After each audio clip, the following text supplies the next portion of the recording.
So meron tayo ditong RTS, no?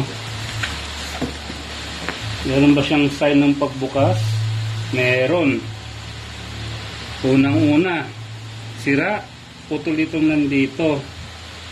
Dapat wala itong putol. Pinutol ayan, no? Putol. Itong tape na ito, simula dito sa ibabaw, paikot yan hanggang dito, tapos babalik dito.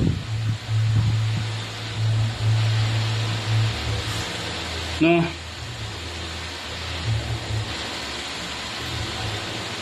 kunin mo yung gunting, paikot yan dapat itong tape na ito. So itong tape na ito pinutol nila, kala nila yan, kasi sinubukan nilang buksan siguro, no? Gawa ng merong tape ayan, no? May tape na dapat wala naman to.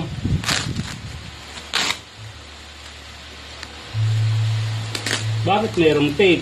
Yun ang tanong ko.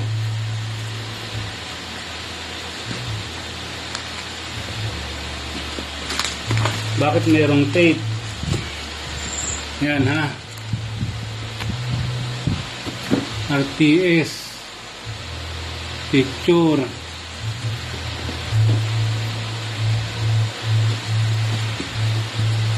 So yan, hindi ko alam kung bakit merong tape. So putol ito, binuksan siguro. Hopefully nandito pa yung mga item. So maraming laman ito, kaya to ganito kalaki. So dito hindi mo yan mabubuksan kasi nakasealed dyan.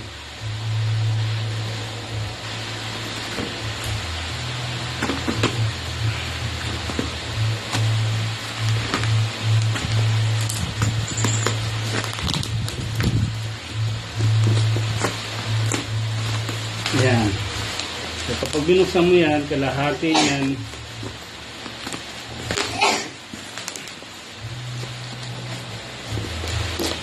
So one side naka bubble wrap, tapos kalahati ulit ng side naka bubble wrap. Yan.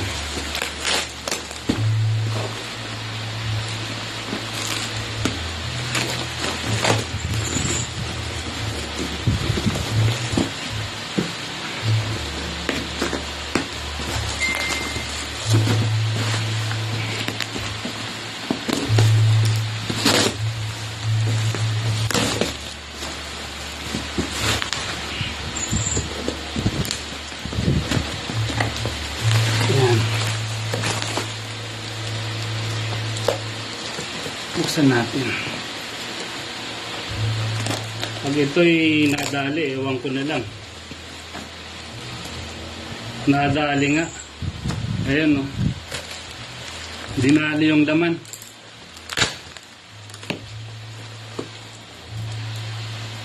Napalitan yung laman. Napakatindi. Oh. Oh, luma. Luma.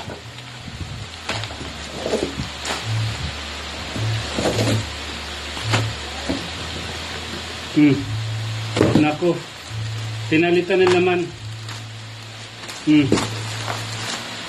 Ano to? Shopee, ano na? Flash Express, ano na? Oh, ano yan? Ba't napalitan na?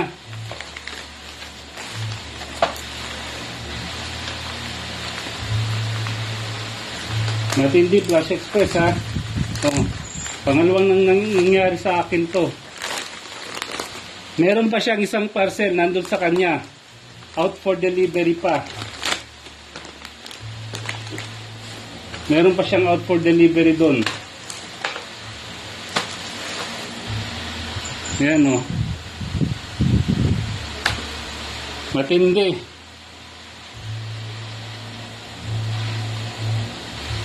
Shopee, Flash Express. Bakit ganyan kayo? Ha? Nakakasawa na. Meron pang isang parcel dun sa buyer. Same buyer, ito. Yan. Same buyer yan. George.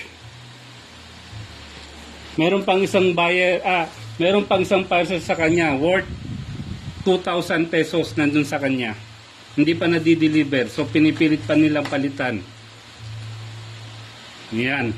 Ganyan sila kagaling.